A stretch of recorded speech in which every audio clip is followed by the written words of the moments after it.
En el de Matemáticas Avanzadas nos encargaremos de presentarles el tema de suma acústica de fuentes omnidireccionales. Nuestro equipo se encuentra conformado por Cuauhtémoc, Sergio y Saide. A lo largo de este proyecto explicaremos la manera en la que dos fuentes omnidireccionales se suman, se comportan y la radiación entre ellas. Para poder estudiarlos, nos basaremos en los subwoofers y en un concierto o evento al aire libre, para poder evitar cualquier efecto de difracción o refracción.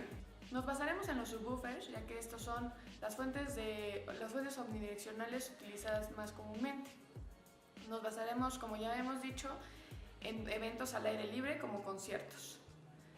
Este principio se basa en ondas transductoras. Nos enfocaremos en varias preguntas, como de para qué funcionan estos subwoofers, cómo se relacionan, su comportamiento, la manera que funcionan al colocar varias bocinas omnidireccionales en paralelo o al colocarlas en diferentes posiciones, en qué aplicaciones matemáticas nos basaremos y qué relación tienen estas con las ya vistas en el curso de Matemáticas Avanzadas.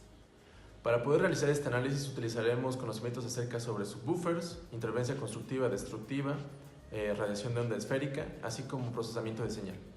Mostraremos algunos de los comportamientos de los subwoofers y de bocinas con simuladores para especificar y tener una mayor idea general sobre el trabajo. Es importante notar que el centro acústico no va a estar considerado en estos estudios, debido a que en este momento lo podemos descartar. Esta investigación servirá para explicar cómo es que funcionan las sumas de bocinas y de arreglos lineales, para terminar explicando cómo funciona un sistema cardioide de bocinas omnidireccionales, en este caso los subwoofers. Para comenzar a explicar nuestro proyecto es necesario conocer qué es una fuente omnidireccional. Una fuente omnidireccional es aquella que va a radiar sonido en todas las direcciones del espectro sin ningún tipo de cambio de fase. Esto quiere decir que va a llegar al mismo tiempo de todas direcciones. En este caso tenemos para el estudio bocinas de subwoofer, que en este caso se encuentra esta propiedad de manera inherente debido a que el radiador es mucho menor a la longitud de onda transferida. A continuación presentaremos una imagen de un subwoofer en un plano sonoro de manera apagada. Al prenderla, podemos observar la radiación omnidireccional representada por colores, siendo el rojo donde hay más presión y el azul rey donde hay menos. Los subwoofers, graves y subgraves, son utilizadas actualmente en los conciertos y espectáculos como parte del refuerzo sonoro. Psicoacústicamente existe una tendencia a favorecer estas frecuencias, ya que de manera natural solo se encuentran de manera aislada en la naturaleza. Las curvas isofónicas, antes llamadas Fletcher-Monson, nos indican la respuesta de frecuencia y amplitud recibida por los humanos, por lo que podemos observar en el origen de esta predilección. Por ejemplo, podemos observar que para poder obtener un sonido grave equivalente a 40 decibeles de 1 gigahertz, tendríamos que elevar el sonido a 60 decibeles. Las frecuencias graves son de gran importancia, ya que estas frecuencias provocan una reacción positiva hacia la música, ya que se dice que el espectador la siente. Sin embargo, estas bocinas tienden a tener una relación omnidireccional que provoca variaciones con sumas y cancelaciones. La radiación omnidireccional es una problemática que afecta a algunos de los escenarios tradicionales, pues contamina con energía sonora a estos y asimismo a los micrófonos instalados en estos. Una problemática que se puede ocasionar es el efecto Larsen, o como coloquialmente se conoce como viciamiento o feedback, aumentando la limitación de estos y disminuyendo el desempeño de los sistemas de audio. Asimismo, cuando se tiene un arreglo de dos o más bocinas, favorece la creación de variación de sonido, el cual disminuye la calidad ante el espectador. Para mostrar este problema, tomaremos una bocina. Si agregamos más elementos, obtendremos un arreglo de bocinas. Ahora bien, si agregamos más elementos hasta obtener una longitud de onda reproducida, por esto tendremos signos de directividad. En este caso, se encuentra un arreglo de 4.21 metros de longitud, lo que provoca que exista un punto de tendencia a la directividad y lóbulos. En este caso, esa frecuencia es de 80.76 Hz. Podemos observar que la forma ya no representa un círculo, sino un patrón bidireccional. Observamos dos bocinas omnidireccionales con una separación de 3.4 metros, aproximadamente 100 Hz.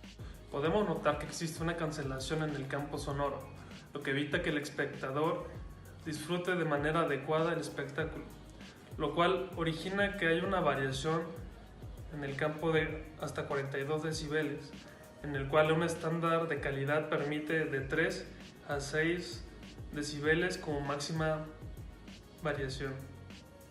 Se pueden aplicar de manera empírica los retrasos de señal y procesamiento de la misma, en un intento de controlar y dirigir la energía sonora a puntos de interés. Sin embargo, la investigación sonora sobre la suma acústica deja muchos interrogantes, donde le han dado una mayor importancia al resultado que a las posibles investigaciones sobre la optimización de la misma, sabiendo que la ecuación a la presión sonora de una onda esférica a una distancia r es equivalente a, donde A más es la magnitud RMS de la presión sonora a una distancia unitaria del centro. Conocemos también que la suma acústica y la radiación se encontrarán gobernadas por principios de intensidad y fase, por lo que será imperativo construir gráficas polares a partir de los cálculos de la suma de n, fuentes omnidireccionales con fase diferente, y que para poder hacer la combinación de fuentes omnidireccionales podamos considerar como un verdadero el acercamiento al principio de Huygens para la óptica. Básicamente, nuestro problema es poder agregar vectorialmente en un punto en el espacio las presiones sonoras que llegan a las fuentes simples. Asumiendo un caso hipotético, donde la distancia R de las dos fuentes puntuales al punto A, donde la presión P está siendo medida, es mucha mayor comparada con la separación B entre las fuentes, la onda esférica que llega al punto P de la fuente 1 habrá viajado una distancia de R menos B sobre 2 seno de teta, por lo que la presión sonora será,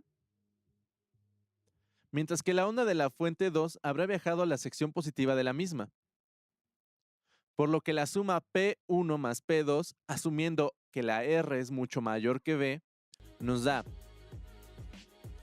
Y si multiplicamos por, para simplificar los términos a senos obtenemos,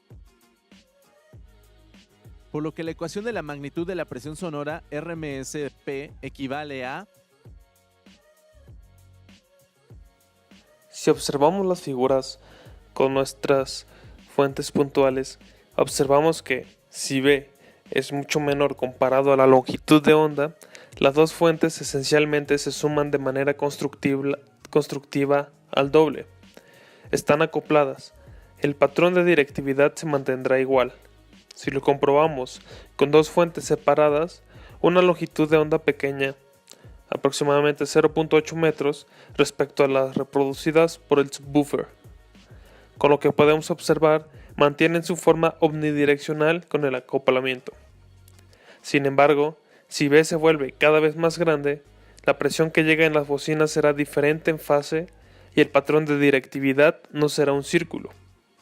En otras palabras, la fuente radiará sonido mejor en algunas direcciones que en otras, lo que nos lleva a concluir que dependerá de la frecuencia de análisis y de la separación que exista. Por ejemplo, si B igual a lambda sobre 2 para el ángulo igual a 0 o 180 grados. Es claro que la presión llegará al punto A con el doble de intensidad. Sin embargo, para el ángulo igual más menos 90 grados, el tiempo de viaje entre las fuentes es tal que la radiación de una cancela por completo la otra, por lo que obtendremos ver una cancelación en el eje de 90 grados del arreglo de bocinas. Ahora les presentaremos algunos ejemplos de directividad, con una separación de B lambda sobre 2. Podemos observar la cancelación en torno al eje de 90 grados. Con B igual a lambda, observaremos cancelaciones en torno a los 45 grados. Ahora, ¿para qué nos sirve conocer cómo sucede la suma entre fuentes si se sabe que ajustando los ángulos de fase entre fuentes o retrasando la señal podemos diseñar patrones cardioides que sean efectivos para espectáculos? De la siguiente manera, colocamos 4 fuentes separadas a una distancia B igual a 1 metro. Sabiendo que podemos sumar con una lambda equivalente a 4 metros y todas sus frecuencias, y podemos esperar un patrón con cancelaciones en formas bidireccionales o 90 grados. Esto se logra retrasando la señal y cambiando la fase de subwoofers en la dirección preferida. Se mide con el micrófono o calculando la distancia entre el cero acústico del anterior y el centro acústico del cercano. Y así obtenemos los retrasos correspondientes. Se aplica y observamos. Por lo que si realizamos un cambio de polaridad para poder cancelar la parte trasera, podemos obtener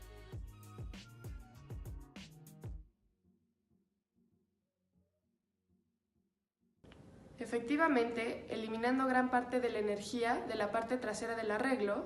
A lo largo de este procedimiento ocuparemos los conocimientos adquiridos a lo largo de la materia de matemáticas avanzadas, acerca de la variable compleja, funciones de valor complejo, conjunto en el plano complejo, funciones complejas.